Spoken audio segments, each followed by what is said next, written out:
Hey everyone, I'm Karen Walby Solomon, and welcome to What's IGN Crushing On, IGN Africa's official entertainment podcast.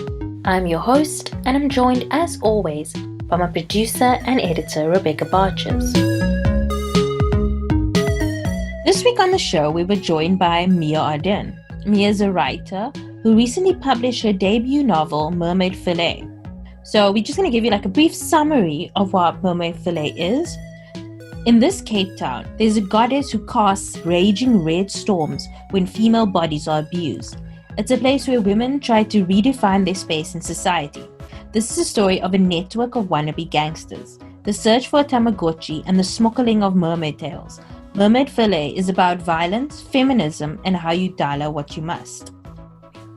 Interspersed with the interview, we have 2 snippets of the book, read by voiceover artists, which might give you more context as to the characters and what the book is about.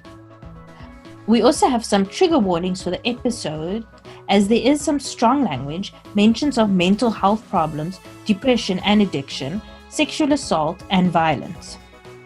Right at the end of the episode, we have a trick-or-treat special with returning guest Sloan about his favorite horror movies that were turned into TV shows just in time for Halloween. And now, here's our interview with Mia.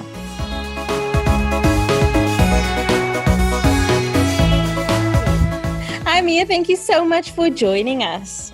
How have you been? Thanks, Karen. I've been all right. A bit of a roller coaster since the book and since AMP closed down. Oh my gosh, me. How have you been? Wow. I've had no book, so it's just been AMPs closing down.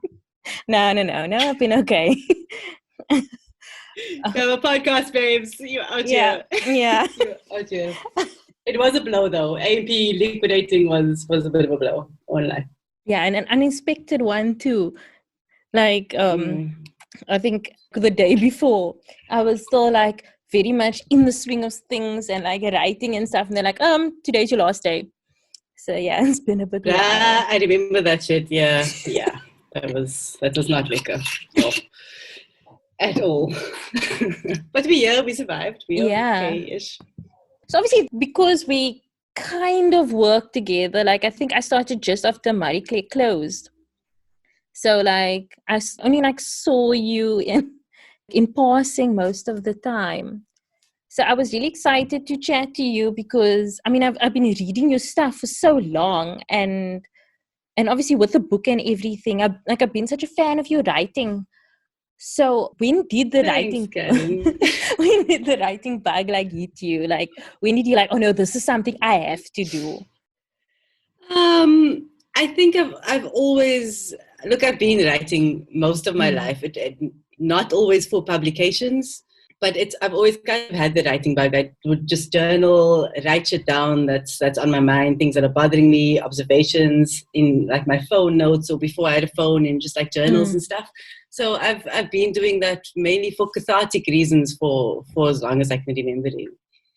It's obviously different when you're having to do it for publication. You have to package it a certain way, style guides for publications. It then becomes a much more conscious, deliberate process, and that changes the game, obviously, completely. But I've always been writing shit down. So I know you've had like quite an interesting like career journey. So how do you think that contributed to the point where you sitting down and writing this book? Because I mean, like you get so many writers, but very few people can actually write books. Right. So writing a book was daunting as fuck, but it was not something I've ever. I think I could have been prepared for because it's really the first time I've been through that whole process. So I think it did help to have a bit of a background in writing for digital publications because you're used to being edited and you're used to people either liking or hating your shit. And so it's quite grueling. I mean, you'll know. It's quite a grueling thing to write for online. So you do develop a bit of a tougher skin going through that. And I think that definitely helped. But just the length of it and the emotional investment into it was something that was quite new to me. I'm like thinking now, and you're so right, because it's like it's that instant notification of whether somebody likes or dislike your work. Like, you can write for a print publication and then it comes out like 3 months later and you might never hear any feedback from like what the readers think of your work. But now we see in real time people tweeting about how much they hate what we've written. Yes.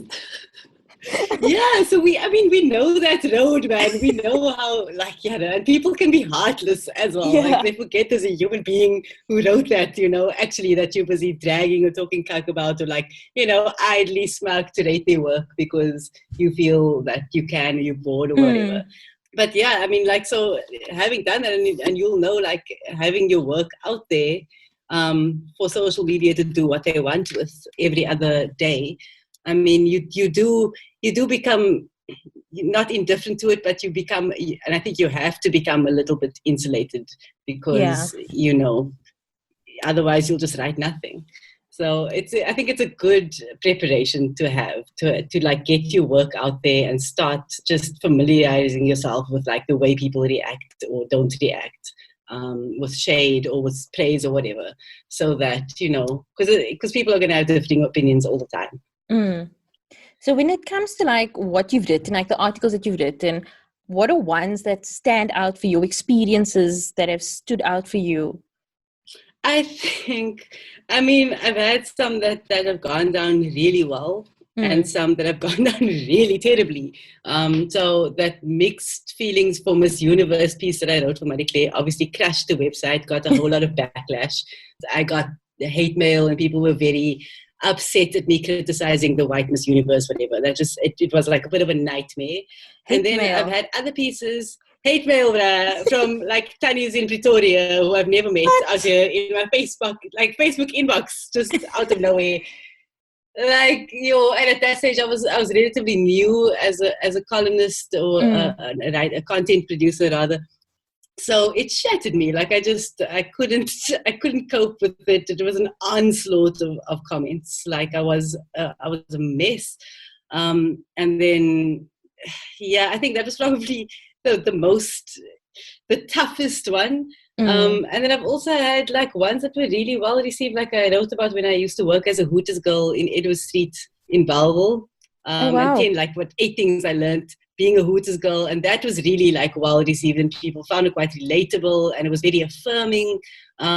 So I think like those were maybe two of the highlights from Marie Claire anyway. And you learn different things from like articles that are received well and articles that are received poorly. So I think they're almost equally important. So when it comes to like reading and stuff, when you were a child, what were the books that you kind of like gravitated towards? When I was a child, like my mom used to read Dr. Seuss to me. Oh, okay. I got to read a lot of Dr. Seuss. I loved that. I think growing up, I had a great Afrikaans teacher. So I used to read Afrikaans. My Afrikaans is now very shit. But at the time, I was like, I could actually read in Afrikaans. For fun? I read Andre Brink's works. For fun, yeah. Like, just like, yeah, I was that much of a nerd, you guys. But my Afrikaans teacher was the kind of teacher like Foster. She'd be like, you obviously like writing and reading. Read this, read that. She was just that kind of teacher, man. Okay. And so I ended up reading like Afrikaans shit. So Andre Brink's works and Devil's Kloof in particular, which is like this magic realism book. There's like a woman with 4 breasts and a lot of like wild crap goes on there in that valley. That book like was something that I enjoyed quite a lot, which I suppose isn't really a child. It's more like teenage years. But my mom used to read to me all the time, like Dr. Seuss and Pookie and The Very Hungry Caterpillar, like those, which these, like everybody read them or got read to them, but maybe not. Those are also like the books that help you build up your vocabulary and understanding, rhyming and all that kind of thing. So, those are the important ones that you have to read. So you were mentioning like magical realism, and obviously I can see a lot of that in Mermaid Fillet. So what genres do you enjoy now? Is it like sci-fi or? Look, I don't read as much as I watch series, to be honest. I'm appalled to say. At the moment, look, I am reading Killy Eves because I couldn't kill you at the moment. That's what I'm kind of. So I don't think I'm even in terms of literature drawn to a particular genre. I'll just read something that piques my interest, or that someone's recommended to me that I think might be interesting. So I don't know, but I generally just watch series and read books that I think might be interesting to me at the time. So yeah, I'm quite. I wouldn't even say like eclectic in terms of what I read, because I'm a bit of a lazy reader. So it has to be something that I find like will be enriching to me in a very real way. Like now I want to read Patrick Mellay's The Lie of 1652. Yeah, I've just me gotten too. the book. I haven't started it yet, but like I'm very excited to get into that. And I haven't felt that excited to get into a book for a while. So I'm not sure I can assign a genre to it, although like looking at it now, both of those books are nonfiction. So maybe that is kind of where my head is at the moment. When I was at Cosmo, I used to do that fun 2 pages of the magazine where you recommend stuff. And I would have to recommend books that are coming out. I don't think I read any of those books that entire year because I just where's enough time to read like 5 books a month? Like, that is wild. And my sister brought this book home and I'm like, It's a big investment. We ever heard this book, the name of this book before? And I was like, I recommended it like 1 month.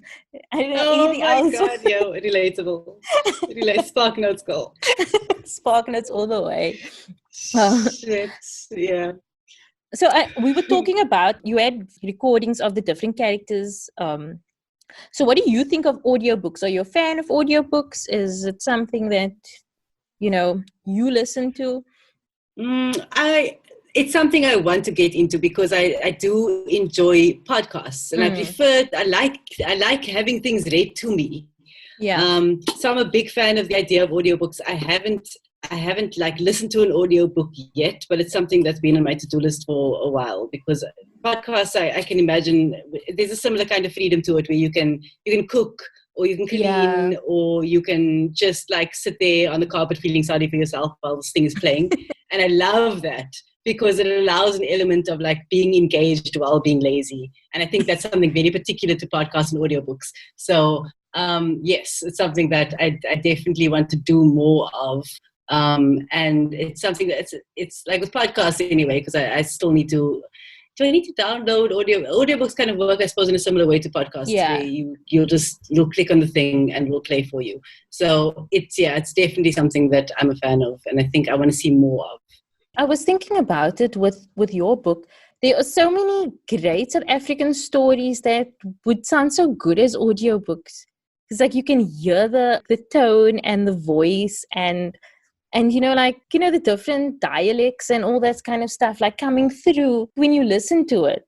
And I mean, obviously it reminds me of like those old stories that people, I don't know if you were small, used to have like those tapes that you used to like listen to with the book. And then they go like shilling, and then you must like turn the page. That's so But if you add sound effects to it, like I must say, when I was doing the voice notes anyway, or the voice extracts, like I had people and sound effects, and it brought it to life in like such beautiful ways that I think it's way more immersive than reading sometimes. So like I had someone who I consider to be a bit of a Malnai himself voice my Malnai character with like, a cork popping and like music in the background, and that's the scene. Yes. So I think it can be much more powerful, not more powerful, but powerful in a different way, and in a very compelling way. So okay, let's get into the book, but maybe first start off by telling like the listeners a little of what the book is about. It's so weird for me to say listeners, like I want to say readers all the time. But tell the listeners a little what the book is about. Sure, yeah. So the book is about smuggling mermaid tails. It's like a made-up underworld where mermaid tails are traded like perlemoen on the black market. That's the main context. It involves 6 main characters to kind of take on these archetypes. Like there's a Malnai who's an alcoholic and a bisexual killer. There is a Sturvican who considers herself super woke and says intersectional all the time. There's a Tiff who has PTSD, who wears a Binnapus pink nail polish, who's like suffered some sexual trauma. and there's a genuine O who's like just a devoted husband, and Topi who's like low-key into BDSM. And so they like, they're characters that I think we kind of recognize. Like we all know a Tiff and a Malna and a Servikant, and it just goes into their lives, and it kind of, unravels why they are the way they are. And then by the end, without giving any spoilers, the reader it's revealed to the reader who the brains of the operation is that's kind of behind this mermaid smuggling world. So that's it, I guess, in a nutshell. There's also like these magical realism elements that come into it, like these menstrual blood storms and expanding love bites and like characters' mouths splicing together so they can't speak. So there's some like, some magic realism thrown into there as well. Yeah. I was like, I don't know how I would have explained this, but you didn't so well. But you're probably so used to it. But I want to say... I'm never used to it. I'm nervous all the time. So like the different characters, when I was thinking about it after I read the book, and I was like, it's like they all seem like different people. Like everything seems like a scene, and it's like different people in the scene, like each chapter, but they also all feel like part of each other. So like in a weird way, I can see all of those characters sort of existing in one person as well. But it's also like they make up so many different people that we see all the time in our community. So like, where did you get the ideas like for the different characters from? So to be frank, like there's a bit of each character in me, I guess. So like, my Grootman character is depressed. So a lot of like my experience with depression is channeled into there. And then the Tiff has a childhood like trauma history, which I also have. So I could channel a lot of that into there. The Stervikant is like, she's got social access and she has a tertiary education, and like, she's problematic in ways that maybe she doesn't see the ways in which her access makes her like exclusionary, which I could channel into that. Malnai is bisexual and like sapes all the time, which same. So like, there were ways in which I could do that. But also the characters are just like, I know these people in my life. I know enough Stervikaners and enough Malnais that like I can make an amalgamation of these people and still have a unique character that like speaks to a bunch of people who exhibit similar, behaviors and ways of moving through the world. So yeah, it's inspired by like lots of people as well, like relatives, friends, members of the community who do some, wayward, illegal shit. I won't mention any names. So it's an amalgamation that's inspired the characters. So with the Mermaid Fillet, they obviously, I assumed it's got a lot to do with like the crayfish tail and like Pelemoon smuggling. And then I was like, this is also such a big part of like our community. Like, what is Christmas if it isn't like that piece of crayfish and Pelemoon on like a bed of lettuce in like a wine glass or whatever, like as a starter. So the symbolism of it, were you going for like, colored community always craving like the impossible, like the wanting the best all the time? Or am I like totally off? No, completely. So that's definitely one of the larger themes in there is like wanting that best thing. You want the pearly, you want the crayfish. You even with Jordans, you want the Jordans. You always want the best of the best. It's an aspirational thing that like I think we're always chasing down. I know it's particular to the color community, but I think my references are anyway.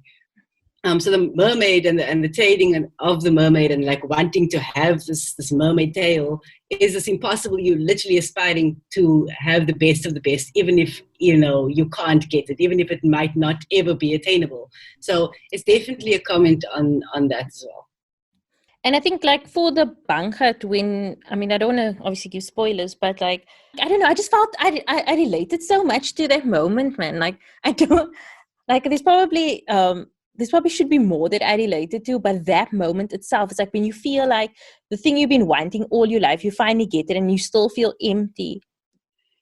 But so I think because you're chasing it like an unattainable thing, I mean, the idea of getting it, like you can, like with any dream, right? Or like with any I mean, mermaid, obviously it doesn't exist. You can't actually eat mermaid, but like wanting to get the rarest of the rarest, or wanting to get this thing that's been eluding you the whole life, or your whole life, can become like almost all-consuming, man. So then once you actually get it, it's this phenomenal thing. You've now attained this thing that you've always wanted, but it's like, okay, now then what?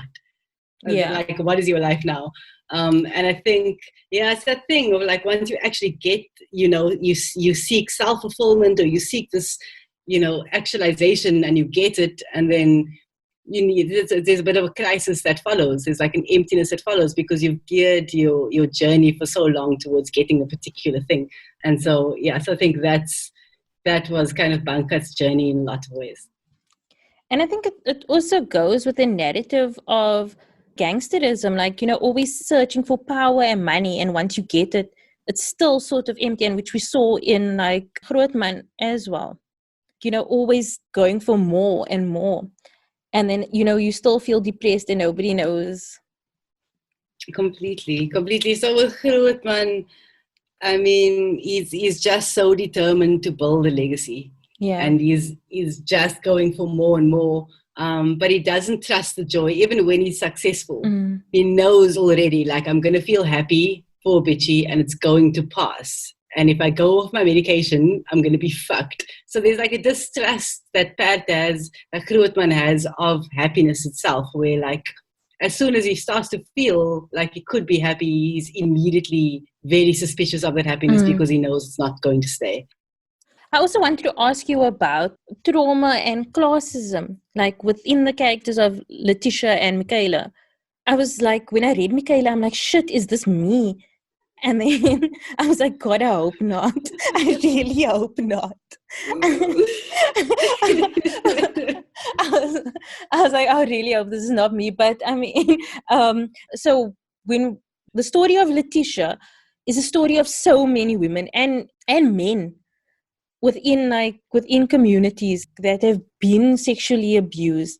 And then we see what juxtaposed with Michaela's sexual abuse, which is also very real, but is different. But the way that it is treated is also, they come from the same place, I assume, and they come from the same city and the same sort of community, but they're so worlds apart. And I know I'm like ranting here, but like, I don't know, I've never seen like, I haven't seen this before in books about our community. Like, we see a lot of like colored, white, black, or, like male, female, the dynamics, but between the different classes within our community, I haven't seen a lot.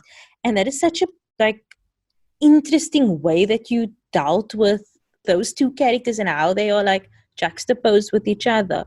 Can you talk more to that? Of course, yeah. So Letitia and Michaela, they both experienced sexual assault, but, in very different contexts, because Letitia is sexually assaulted as a minor, and Michaela is sexually assaulted as an adult. And Letitia comes from a very different world, in that she is not like, Michaela isn't this younger, woker, more just she just has more access than Letitia does. And so the way that she would deal with trauma is like #MeToo, self-care, therapy, where Michaela will be like, I mean, I don't know, I'm not saying it's a healthier way, but she will deal with it with more resources. And Letitia will be like, I'm going to go fuck someone up. And other than that, she just keeps it to herself. She sickles by herself. And she's a lot more violent in the way she addresses things. And so there's this tension between the two of them, because, Michaela is the ex. Yeah. Of Letitia's husband, and then eventually she wants to call Letitia's husband, and she wants to have conversations, and Letitia just loses her shit, because she's like, this kid has been through nothing compared to me. And there's this pain, what are they, pain Olympics, or like trauma Olympics. It's like it's this comparison happening, which is always unhealthy. And so I think that while it is problematic to do that, it does speak to trauma and the different ways in which people deal with trauma. and the ways that we've been educated to do that stuff. So like, when Michaela kind of has resources available to her, she knows the language, she knows words like trigger warning and all that cuck. Letitia doesn't have that discourse. And so there's been a lot more silence and a lot more violence and bitterness, but also it isn't incorrect, I don't think, the way she deals with it. And I don't know, I tend to like Letitia a lot more than Michaela. Shame a lot of people feel very attacked by Michaela. And like, she's just so easy to make fun of, man. Yeah. So, but also it's a warning. It's so easy. I think it's such a good like self-awareness tool. Like, I don't want to even sound like Michaela in saying this, but it's a self-awareness tool. Like, can you be isolating other people by your attempts to be like too woke or too, you know what I mean?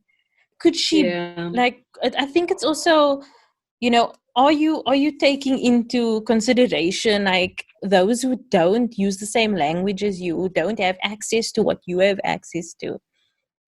But yeah, it was such an interesting. Oh my gosh, I can't even. It was so good. Shit. So look, what I think I should also mention, Karen, is like the teacher. I don't believe in pitting women against each other, and so I tried to be very deliberate in writing those scenes, because like there's a big part of that Letitia Michaela dynamic that I drew from my own experience from. And I think it is often so tragic when that happens, when you do have two women who could potentially unite over a thing and do not. Yeah. Because of the way that the world is set up. But also, like, I feel like that reaction of like, don't fucking call my Burke or my husband to talk about your cuck, is like a very real and a very relatable reaction. No, definitely. So, it isn't something that I wanted to shy away from, but it was a very easy scene like that. Those scenes are very easy to write because I feel like it is what goes through people's minds, anyway, when they're dealing with an ex in a situation and like they are feeling triggered. And then the fact that both the women have been through a kind of sexual assault, I think obviously escalates things, And that is, it is a very real thing for most South African women, I think, as well. White kids my age have parents who own a farm or a nature reserve or a guest house or a trust fund or a fucking villa in France. A grandfather with an inexplicable amount of old money. It's not the same thing. When you're sitting on that amount of privilege, you just have more options. Our parents fought greater odds and still escalated harder. But where are all the successful artists of color? They go into customer service in the end. You were saying you didn't want to put two women against each other, but it didn't feel unrealistic to me. I think in a lot of our communities, you are taught that the other woman is the enemy, especially the ex. Like you taught that, oh, the ex is crazy, but also like you are so. I want to say you're taught to be insecure about you and what you have, that, that anybody that threatens that is seen as like, like a villain or like as somebody you should be up against. Like, I think that it's very valid. And it's such a debilitating thing. I mean, look, I tend to get quite insecure in relationships myself. And I think a lot of people do, and it's also not spoken about enough without shame, like, because insecurity is a real thing. It exists. It's terrible. Like, it's a terrible thing to have in a relationship, but it's in most relationships. Like, let's face it, there is some level of insecurity on one of the partner's sides anyway. There's always this ex in the situation who just doesn't want a fucking line, and those are things like people generally do get like in their feelings about, they get just about, they get angry about the stuff, and there are often other reasons there that like are either within yourself or but sometimes also not. Sometimes the ex must just fucking line and not be around enough, and just but I relate to Letitia as well, because I've also seen this happen. I've seen this where like when I was in a relationship at a time, there was this ex who just did that shit perfectly. She just handled the shit really well. Still wanted to be in the picture, like handled her trauma really, really like, you know, healthily, in the like right kind of self-care practices, where I was just like, I will cut a bitch, I'll get my months cup, everyone will die, you know.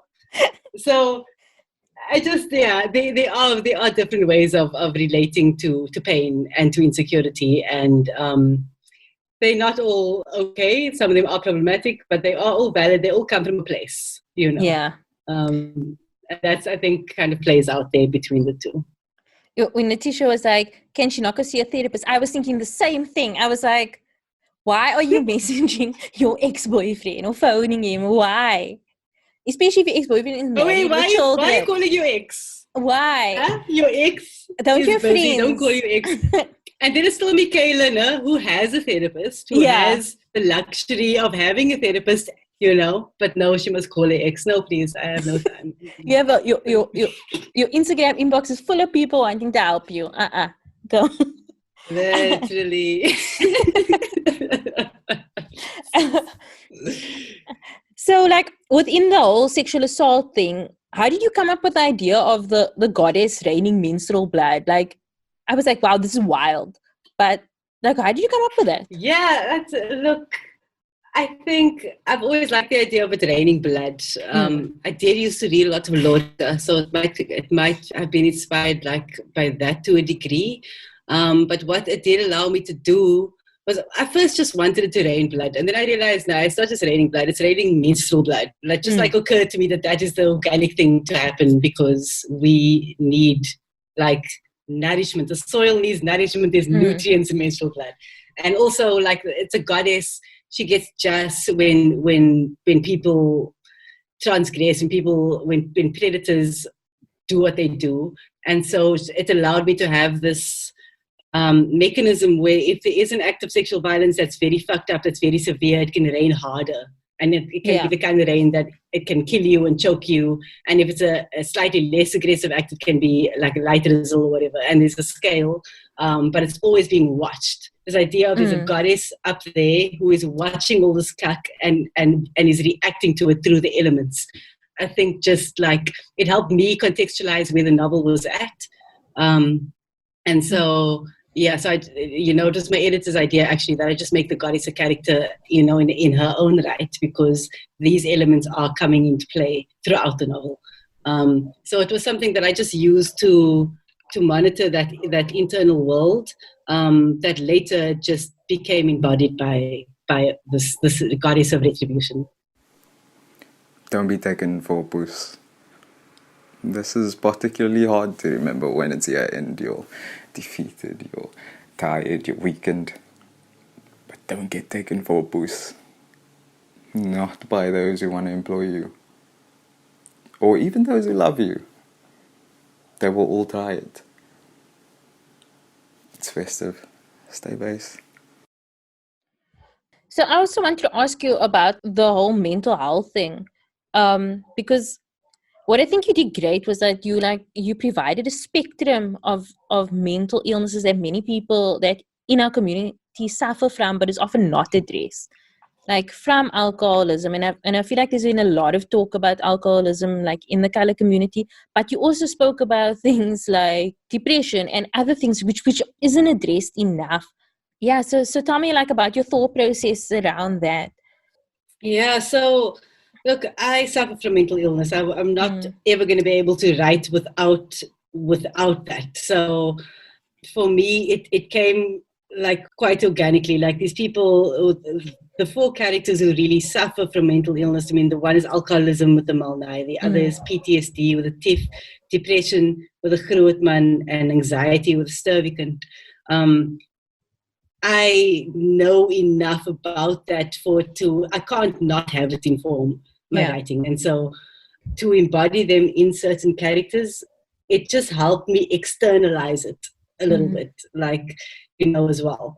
And then, you know, with depression, I think is the big one for me, because you can be anyone and have depression. Like you can be a kingpin who just has the yellow wealth and the yellow power and have just no no krach to get up and put the kettle on. And so what I wanted to show with that was just that its scalability is as wild as it is. And I think having a very powerful character have depression does that in a particular kind of way. So yeah, but those, I think, with anxiety and Michaela's character, similarly, you can be, which I think is now common with I don't know, social media in particular. You get an idea of someone, because Michaela's a bit of an influencer. She thinks she's cool. I suppose she is perceived as cool. But I mean, she can barely get herself to leave the house. And so what I did want to create was, here's the world perceiving these characters, and these are actually their internal monologues every day. And they are completely incongruous with each other. The way the world perceives them is not at all what they are like, or what they are thinking, or what they're feeling.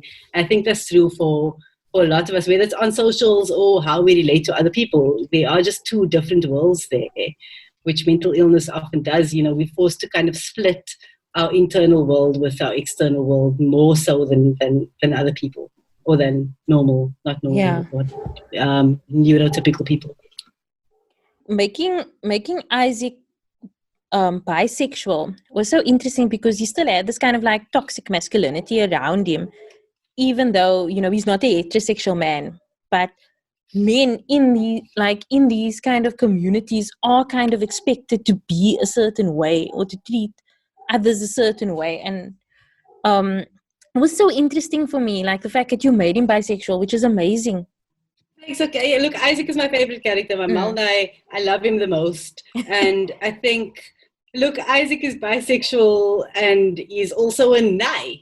And it's possible to be a queer person and also be a nai. And I think that's often overlooked. Like you can be full of toxic masculinity and still be queer. Like that's a thing that happens, and that's a reckoning that takes place. Like, just because you are queer doesn't mean you are woke.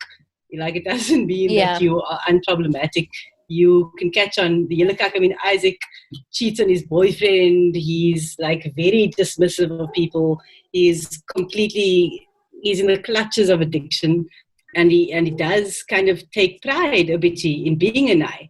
And so I do think it's important to kind of see those contradictions. Like, toxic masculinity has never served Isaac, but Isaac himself is toxic masculine. And it happens like that, So I've really enjoyed writing him. And I think that kind of nuance is something that you kind of need to be a bit more honest about. Have you seen I May Destroy You? Sorry, this is like off topic. I May Destroy You. No, I haven't. You're not the first person to tell me I need to, though. Yeah, no, you must. No, they also talk about like, toxic masculinity in like the gay community, and it's so good. No, really. Anyway, sorry, back to the book. But I'll check it out. I really loved like the last paragraph of the book. Obviously not giving away spoilers, but you speak about the two Cape Towns. Like every Belleville is a Belleville South type situation. It seems as if the world that many of us that, don't live in like the affluent side of Cape Town, like we seem to be living in a completely different world to those that do. Like it could almost be like supernatural. It's a world that they don't even understand. Like, yes, they understand that there's crime on the Cape Flats or crime in like these neighborhoods, but they don't understand like the levels to which like gangsterism and like those kind of lives, like how it affects everybody in those communities. So I don't know what I was trying to say, but I was just saying, like, I really love like that kind of like drawing attention to the fact that there are two Cape Towns. And it's just like the same. Yeah, thanks, Karen. Sorry, I interrupted you. Carry on. No, it's fine. No, I was just like just waffling more. But yeah. I'm quite passionate about that. Is that like there are two Cape Towns, man? There's like two parallel universes that exist. There's rich Cape Town with a beautiful mountain and people, buying pesto in the gentry and like just being, I don't know, living a certain like glamorous Cape Town kind of life that you do on Kloof Street or wherever. And there's the other Cape Town, which isn't pretty like that, which exists. It's almost like it exists separately. The way Belleville is completely different to Belleville South. you know, and then there's Rondebosch and there's Athlone, and these are different places. That's like you're in two totally different worlds. And so, look, I've added like a fantasy element where there are mermaids being traded and menstrual storms. So it's a world that doesn't exist, but it's almost that disparate, where like the world, the other Cape Town is almost that different to pretty rich white Cape Town, that it could be like an entire fantasy novel, because it exists kind of on its own. And spatial apartheid will do that. There are two different universes within a city. And I think Cape Town is probably one of the worst, like in terms of spatial apartheid. It's still I think one of the most segregated cities like that, where like over the railway line there's a whole different universe that lives there. So obviously I live like deep south compared to like where the novel takes place, but I live like against the railway line.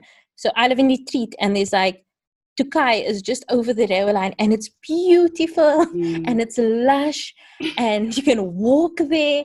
Like I mean, I used to take a train and I used to walk home from the station, and there wasn't a day would go by that I wasn't like either like catcalled or somebody tried some, you know what I mean? Like it's just like, and then when I lived in town, it's like you can walk anywhere and no one will talk to you, or you know, you just feel safe. And it's wild, like it doesn't feel that far away that you can just like live like two different lives.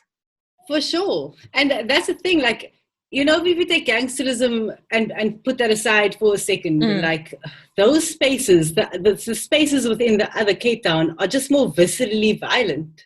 You know, the way people carry themselves is just harder, because you have to be harder, you know, and the way people look at you is different, and the way you move through the world is different, because it is just more dangerous. It is just a more oppressed space.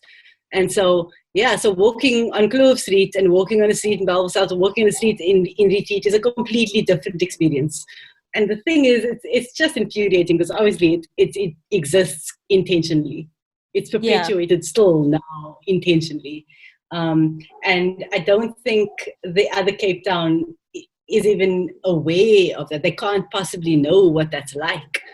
Unless you grew up in such a space or frequent such a space, you know, you just don't know that other world. And it isn't exclusive even to the northern suburbs. You know, of course, my book is set in the northern suburbs, you know, entirely, pretty much. But those spaces, those differences, those stark differences in spaces exist throughout Cape Town and throughout South Africa. You know, and it's a fucked up thing to think about. And even now, like because I live in Observatory at the moment. I grew up in Bellville South, and like my family is still there. Like I still go there every Sunday lunch, and so it's something that I think about. Like, you know, do you get to leave those spaces? Should you leave those spaces? How do you leave those spaces? You know, you can't. You don't ever really get to leave, because that shit stays with you. You know, and I still very much consider my home in the northern suburbs. I've never felt like, okay, and I know this is not even a north-south fucking thing, I know. But I feel like, I still feel like I'm not really home, man. I feel like my home is in the north. It's there. Bellville South and Kales River and Bala, like those are my places. And so that sense of like what you know and how it's affected you and where you're from, I think it will always stay with you. And you always know where home is, man. Yeah. I'm getting cat nostalgic. I'm going to stop. Please carry on speaking. No, I related so much now, because like I'm back home now, but when I didn't live at home, I was also here like every Sunday, go to church with my mommy, and then have lunch here, because this is just something that we do. But I missed it so much, for a place that I've been waiting my whole life to get out of. Like it is a sort of like it's like this constant struggle between, you know, where you're from and where, you know, you think you should be. Yeah, and it's tough, because you work hard, obviously, to escalate, to like move up, you know, and then once you do, you're like, fuck, man, I've lost. You've lost a thing. You've lost a world, and like a space that's precious, community, and sacred, family. You know, it's like you've lost a part of your identity almost. So it's a very, it's you just move closer and closer to to like white privileged Cape Town, and I fucking hate that shit. So it's a difficult thing moving away. Yeah, because you also feel like you're abandoning in this, like I don't know. It is a very tough thing. And I think it's a very interesting thing about our generation, coming from what our parents went through and grandparents. Now we in this generation where we are, we exiting, we are integrating, but we still don't feel 100% like we belong. Complete. I've never felt like I belonged in the southern suburbs or in the CBD. I immediately feel like, yeah, I'm not wearing the right clothing. Like I'm just not being quiet enough, because look, in the northern suburbs we just don't try that hard, man. So there's something about that. There's something about that Cape Town where I was like, yes, it's okay. No, I can't wear my bell-bottom jeans now. That's just been out of it's out of present for the last fucking 10 years. Like, let me just get my shit together. What is highlighter? Should I know how to use it? Like, yours truly, for example, is like that space for me. I'm just like, what? I mean, when did like Filas and Supreme even drop? Maybe they were like, also I'm old. And like, I don't try that hard, man. But there's this thing of CBD, certain southern suburbs as well, where you have to present in a certain way. Like there is this trying to look and be and present and speak and sound like a kind of way, which I have never been able to fully assimilate. And I try. Sometimes I can code switch enough and I can like present enough, but there is no real sense of belonging there for me. And it does suck, because we do work hard to get, to escalate and to do better. And like the way our parents work to like have a better space and like, we do the same, but there is a sense of loss in it as well. Which is just the same way you'll like, you'll go through school, you'll go through university, and then you're automatically keeping your white and sturdy when you like are at a certain level of education. Just like it's tragic, bruh. Like your parents will work for you to get to a certain place. And it's a sad thing, which I think it's particular. Not only I think people of color maybe experience that disproportionately as well, But that being said, like you saying that you try, like you feel like you're not trying hard enough. But I was out with one of our former colleagues recently, and she was saying that she thinks that you're the coolest person that she's ever worked with, because you always look like you didn't try, like that you weren't trying. So you always look like it's like everybody tries so hard, and then you come in and you just like floor everyone out. So I'm like, I'm not even sure how to take that. It just means I was like a safe, but I didn't have time to get dressed right. Like, and then we still worked at like A&P. That's Cosmopolitan, Barclay. Everyone's kind of glamorous all the time. Do you know how much work that is, bruh? Shit. Listen. It's so cool. It's so good, because I can't always look like that. Man. Like, look, I can clean up nicely when I want to, but I think working in that environment, and this environment, like everyone just looks on point all the time. And it's the wackest shit. Like, bruh, sometimes I also drink on a Wednesday night, like I can't come through looking like that, So shit, man. But listen. But then it did teach me how I should be dressing. But she did, like her whole point was that, you're not trying hard was better than everyone else is trying hard. So I think the lesson from that is don't try, because you were really cooler than everybody else. It's like they spent hours contouring or something. I was the worst. I appreciate that. I was like, I never wore heels to work. I'm like, where am I going? I'm sitting at the desk. I'm gonna walk, and then that wooden floors, everybody hears you go tick, tick, tick, and like I know when everyone turns around, and I'm already kind of awkward, so I can't. I'm not the heels person in there, like which is weird, because at my old job I used to wear heels all the time, but we had like tiles. No one heard me, and there was more space to walk around. Everybody turns around and looks at what you're wearing as well. Like, listen. No. It's always to wear like flat shoes, just sneak in. No one know I'm there. And then they're like, oh, you here? I'm like, yeah, sorry. No one sees what pants I'm wearing under the desk. See, I tried that, but I was always late, so I just walked in late. It was just like shit. But, it also helps me punctual, so that you don't walk in like 10 minutes late and people are like, "Oh, hi, here you are now, and this is what you're yucking." Okay. Oh shit. Yeah. It's So- making the dress up as well. Like, you It know, it is, is nice, but though. you're not on a daily basis, man. Yeah, I know. I could Yeah. never do that. Like, you know, if you're going to like an event or something like that, that's a good time. But not every day to work. That's what I don't miss during the pandemic. Like, I mean, I don't miss having to constantly be like dressed up to the nines and having a full face of makeup every day. Like, I don't miss that. Well, I mean, I don't have a job anymore, but I mean, like when I did, I don't know where I'd go with makeup Same. now. Look, the other thing is like, because now, I mean, with pandemic, I had to leave my house, so I always look like yeah. I mean, it can swing the other way so quickly where you just in the kind of tracksuit pants that you can also sleep in, or that Yeah. that you can also sleep in, and that just becomes what you wear for like 3 days straight, maybe more. Your day pajamas. Don't end up like. And that can so quickly like foster depression as well. I still don't want to leave my house. I feel like the pandemic has been a blessing in lots of ways because I don't have to like physically be anywhere, and Yeah. nobody's going to question it because. So it also like it helps me. I don't even have to make the excuses I used to make. I was like, well, I'm not going to leave my house.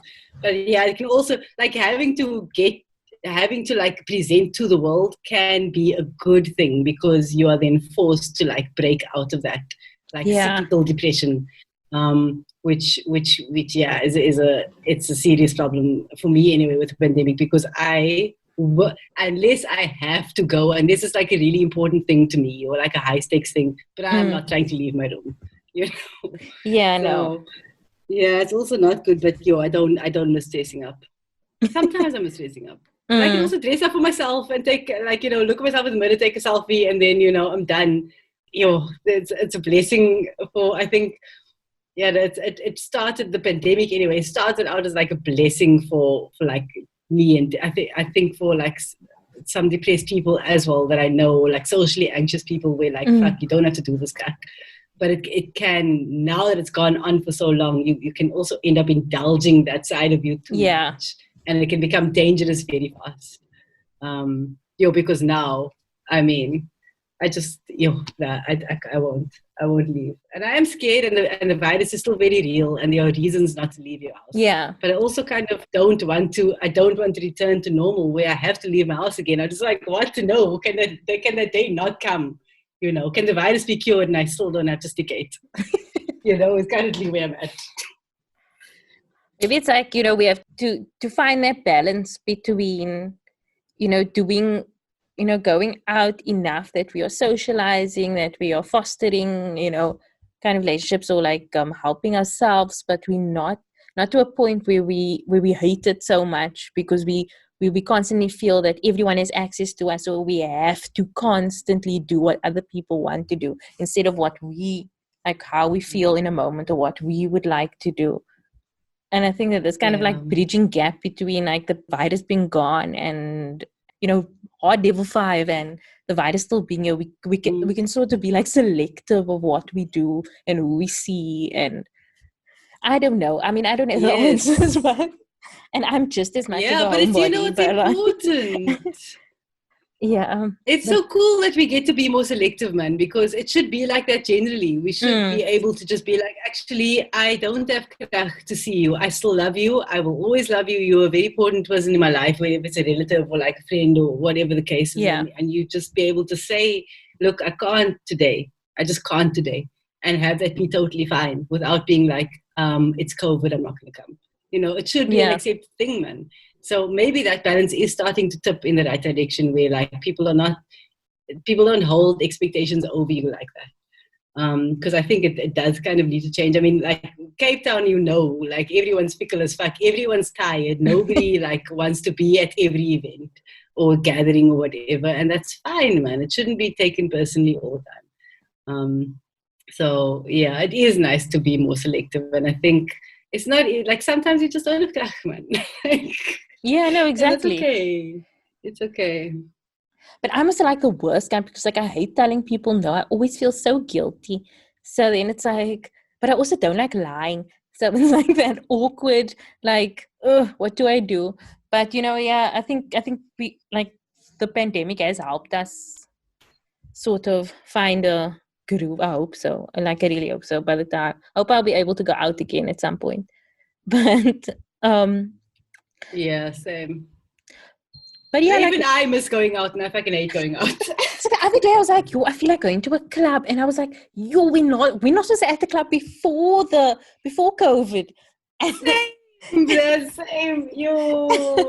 I could do a club experience right now. Straight, I'm ready. Oh god, I'm ready. We have pandemic fatigue. Yeah, it's been long now. It's been that long. So you were talking earlier. You were reading Kelly Eve Koopman's book. So what other South African authors have you read that you could recommend? Because I think a lot of listeners and stuff are people who want to read more South African books. Definitely Chase Reese and his novel Kindness. Kindness was it's so great. It's so funny. Chase doesn't compromise in the way that he writes. It's also written in Kaap, so there's an authenticity there. And I think for me it was really important to see that published, before I submitted my final manuscript, because it gave me confidence to write in the way I wanted to write. And there are many other authors like Nathan Tantal as well. There are authors who've written in their actual voice. It exists. So I would say, my main recommendation is definitely Chase Reese's Kindness as well, because it gave me a certain kind of confidence. So I feel a certain kind of way about that book. And I think newer South African authors, man, South African authors our age, Buchle Ngaba's Girl Without a Sound, magic. It's a children's story. It's magic realism. There are images in it. It's really beautiful. Is also one that I would suggest.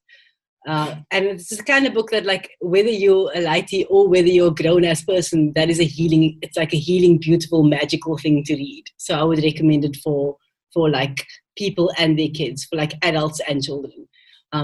So those two South African authors, I'm not even going to go into all the South African authors because I don't think it's necessary. Go read Kelly Eve and go read Chase Reese and go read Buchle Ngaba and go read those are the writers. And also online content producers like Link Shepherd and Grassroots Barbie, I read that shit. I read their posts.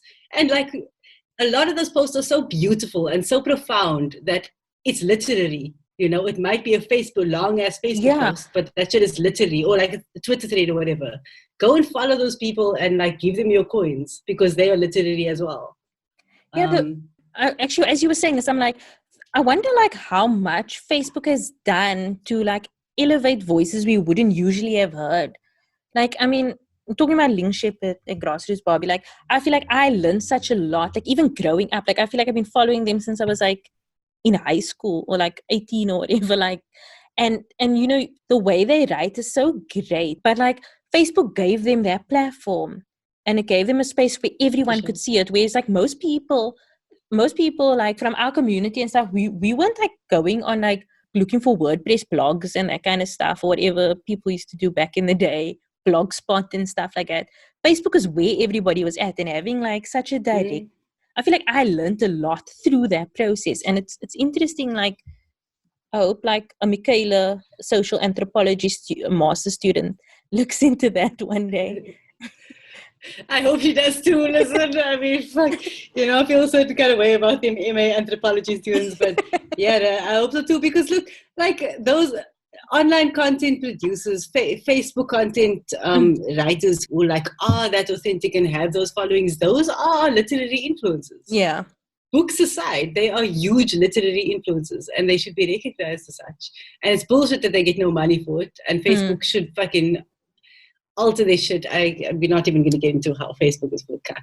Yeah. But they should, I don't know what needs to be done there, but it's that content shouldn't be free. They should be seeing some reward from that shit because they are so hugely influential in so many lives that, and you can call them what you want, influencers or like authors or content producers. I think that work is literary and it should be seen as such, and it should, there should be a way to remunerate that, and we should be deliberate about it. So I absolutely would cite those kinds of, and apart from the names I've mentioned, there are many others, and they kind of need to be respected as such. Yeah. Yeah, for sure. And so what else have you been watching? Like, I don't know if you know this show, but we're very frivolous in our like what we love to watch. Yeah, so look, I watch old shit, bruh. Like, I watch Seinfeld and Golden Girls and Curb Your Enthusiasm. So, like, that's my shit. I'm watching Seinfeld now. I also like series, man, but like series that I've already seen. So I'll watch Boston Legal. I love Boston Legal, and I love House. More recent ones, like I'm watching Better Call Saul, is one of my favorites, and BoJack Horseman. I fucking love that show. Also Adventure Time. I fuck with Adventure Time. So those are the kind of things that I watch. I like rewatching shit because I like the familiarity of it.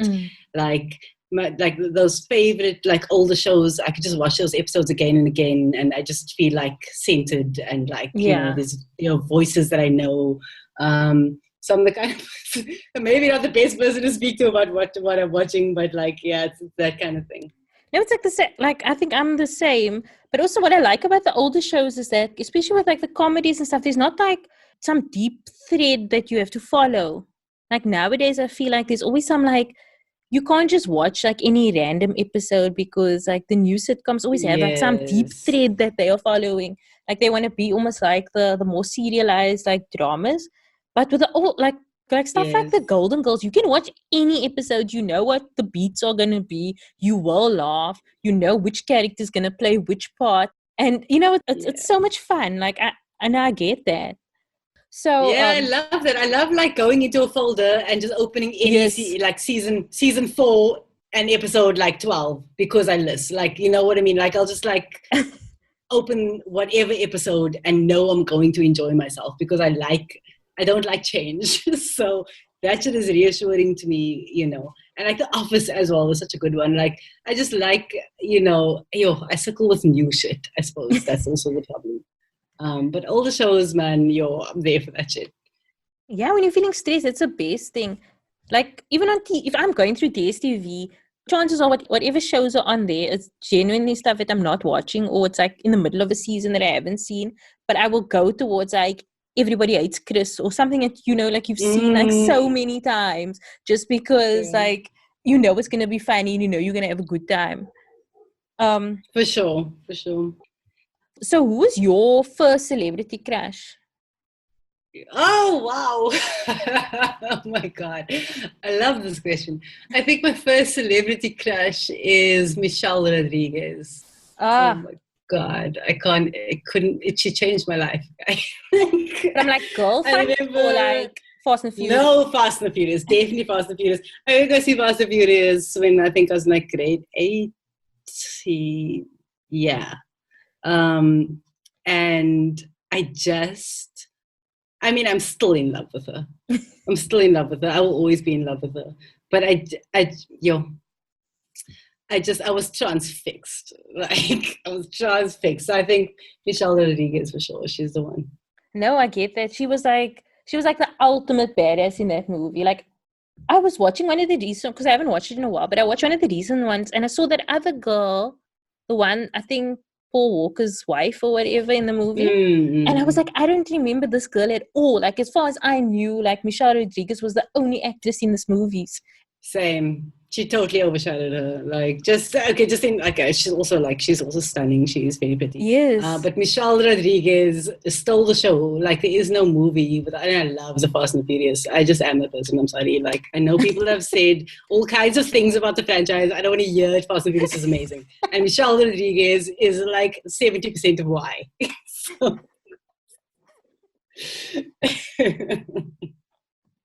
But thank you, Mia, so much for chatting with me. This has been really interesting and really fun. And I just feel so grateful that I could talk to you about this amazing book. But yeah, thank you so much. Thanks, Karen. This has been so nice. And thank you for having me. Thank you for thinking of me for this. I'm so excited for your podcast. I think you've got this. Own it, do the things, slay everybody. And be Michaela. No, I'm not Michaela. I'm not. I know you're not. I'm not Michaela, okay? I'm so like I don't know you that well, but I'm like I feel a sense of like I'm proud of you, man, because we've come up like we've had a similar process coming out of AMP, and you've made this just thing, and it's power to you, bro. Like I love to see it. I love to see it. So good luck and carry on, just winning and thriving. And thank you again. That was our interview with Mia. You can find her at Mia Arderne on Instagram. Mermaid Fillet can be bought at all major bookstores as well as online. You can also find out more at Mermaid Fillet on Twitter and Instagram, and at miaarderne.com. And here's Sloan talking about his fave horror movies turned into series. Hi, this is Sloan, and you are listening to another episode of What's IGN Crushing On? The podcast. Spooky season is here, and you know that there's nothing I love more than things that go bump in the night. Now, one of my favorite horror movies is finally getting the TV treatment. Last week, Amazon announced that they've officially greenlit a TV adaptation based on the movie I Know What You Did Last Summer. As with the movie, the TV show will also follow a group of friends who are being stalked by the mistakes of their past. No casting announcements have been made yet, but I'm hopeful that the original star of the movie franchise, Jennifer Love Hewitt, can make a cameo appearance in one of the episodes. To keep things spooky, here is my list of my favorite Halloween movies that also became TV shows. Number 1 on the list is Teen Wolf. The original Teen Wolf movie from 1985 starred Michael J. Fox, and that was a coming-of-age romantic movie. The TV version of Teen Wolf, however, was a supernatural teen drama. So if you love werewolves and jump scares, then this is definitely for you. Teen Wolf ran for 6 successful seasons on MTV and is available on Netflix. Number 2 on my list is Hannibal. Hannibal ran for 3 seasons and was based on a young Hannibal Lecter, the character that you might remember from the iconic movie The Silence of the Lambs. So it's not a cooking show, but there are definitely a lot of nibbles going on in that show. Number 3 on the list is From Dusk Till Dawn, the series.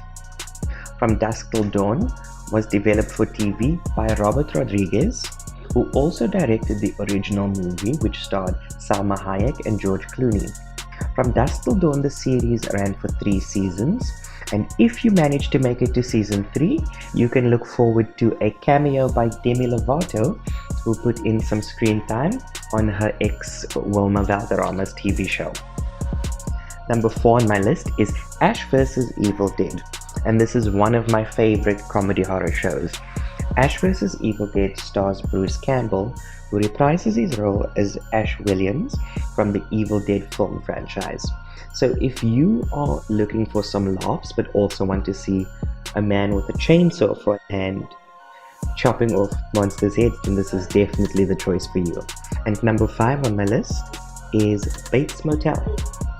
Bates Motel is based on the Psycho movie from Alfred Hitchcock, and Bates Motel follows a young Norman Bates and his mother Norma Bates. Bates Motel ran for 5 successful seasons, and in the 5th and final season of the show, the bad girl herself, Rihanna, makes a cameo appearance playing the iconic role of Marion Crane. So those are definitely 5 of my favorites, but I also have 2 honorable mentions that I need to include. The first one is Scream, the TV series. Scream ran for 3 seasons on MTV. The first 2 seasons were connected, but the 3rd season was a complete overhaul. So if you are looking for quick watch, I suggest watching season 3 of Scream, which stars two of my favorites, Mary J. Blige and Keke Palmer. And then number 2 on my list is The Exorcist. The Exorcist ran for 2 seasons in 2016 and 2017, but never really found an audience and was cancelled. The reason why I love that is because it features a hot priest and also my favorite John Cho.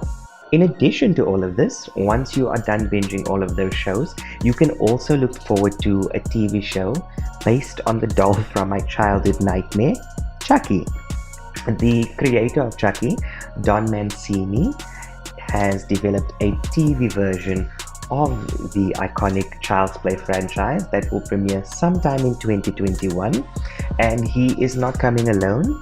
He also brings along with him Brad Dourif, who has voiced Chucky from the very first movie, and also Jennifer Tilly, who played the iconic Tiffany in Bride of Chucky. These are my suggestions for spooky season. Remember to follow @CrushingOnPod on Twitter, where you can also catch me @SloanSaidSo. Happy haunting. Goodbye. Before we head out, what have you been crushing on this week, Robix? I've been crushing on this interview specifically. I haven't watched much or anything this week, but when I was listening to it, or listening to you guys having a conversation about Cape Town made me want to come home. That's so sad.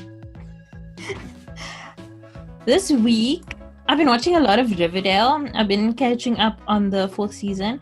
It's basically trash, but it's so much fun. Like, it's the best trash ever. So, I mean, I suppose I've been crashing on Riverdale. Like, every time I'm like, this is going to be the last season that I watch. It's such trash. Like, these children are like, there's a girl, Rebecca, I don't know if you watch, but there's a girl in the show. She's like, semi now with matric, but she owns like a speakeasy, like underground, like club bar. Jealous. Plus, she makes her own rum that she sells places.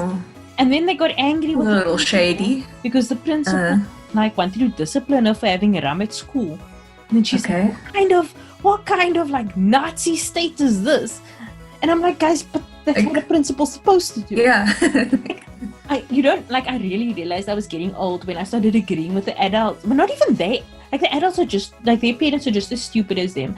But it's like, the principal, like, I'm like, this guy keeps disciplining them for, like, the one girl was angry at him because he hired a cheer coach for the cheerleading squad. Because she was upset because she liked being in charge, but she's a student. Then they locked the cheerleading coach in her office and they like just did their own thing. And then she was upset that she wasn't allowed to go to prom. And then the one girl all the evidence proved that she cheated on a quiz, and she was angry that she didn't get to go to prom. I'm like, guys, seems a bit dramatic. It's extremely dramatic. It's like the most craziest show ever. Like, these murders, it's wild, and that's why you watch it, it's just too mad. Like, it's just like, it's a good laugh. Like, a judge should laugh for watching because it's pure trash. But I'm not gonna lie to you. I also watched the French movie Portrait of a Lady on Fire this week, and it was I cried. That is one of the best movies I've ever watched in my life. And the soundtrack of that. Oh my god. And just like the cinematography, like everything looks so beautiful. And that I watched it last in 6 times. I kept on going. I'm like, it's so beautiful. What happened, to be honest with you, I watched this maybe a year ago, or when it came out. So I can't remember what it's about. Spoilers, but they like at the opera. Yes. That's it. The opera. That's it. No, I need to watch it again. I should watch it again. I just remember the soundtrack, to be honest with you. Anyway, I was crashing on that too. So that was... Ooh, good one. Yeah. But yeah, that's all from us. I love how the artistic movie I could say like one line about, but the world's trashiest TV show I could talk about for like a paragraph. And with Halloween coming up this week, let us know what you're going to get up to, what you're going to dress up as, what you're going to be watching, because I know it's still sort of like in Corona time, so we can't have the parties that we used to or go to the clubs that we used to. And also, if you're looking for more recommendations, check out episode 8 of the podcast with Tash Montlick. She gives us great list of Korean horror movies, of American ones, of TV shows that she also enjoyed. So, yeah, that's us this week. Me, you can find at Karen Walby on Instagram, at Karen Walbys with an S on Twitter, and sign up for my newsletter, Wildest Dreams, at wildestdreams.substack.com. Have a great Halloween! The podcast can be found at Crushing on Pod on Twitter, Instagram, and Facebook. You can find more information about this and all our other episodes at our website, crushingonpodcast.com, and send any feedback to crushingonpod@gmail.com. Join our Facebook group, Crushing On Club, where we chat about the show, celebrity news, recommendations, the whole shebang. Let us know what you think about what was discussed in this week's episode by sending us a voice note or email to crushingonpod@gmail.com. The show is produced by me, Karen, and Rebecca Barches. The show is edited and engineered by Rebecca Barches. Our logo was designed by Nathifa Maroof, and the show was created in partnership with IGN Africa. If you like the show, tell everyone that you can any way that you can. Keep up to date with all our episodes by subscribing to the show on Spotify, Apple Podcasts, or wherever you get your podcasts. And please rate and review the episodes on Apple Podcasts, as it helps others find the show. We'll be back next week with another in-depth conversation with a pop culture lover. See you then!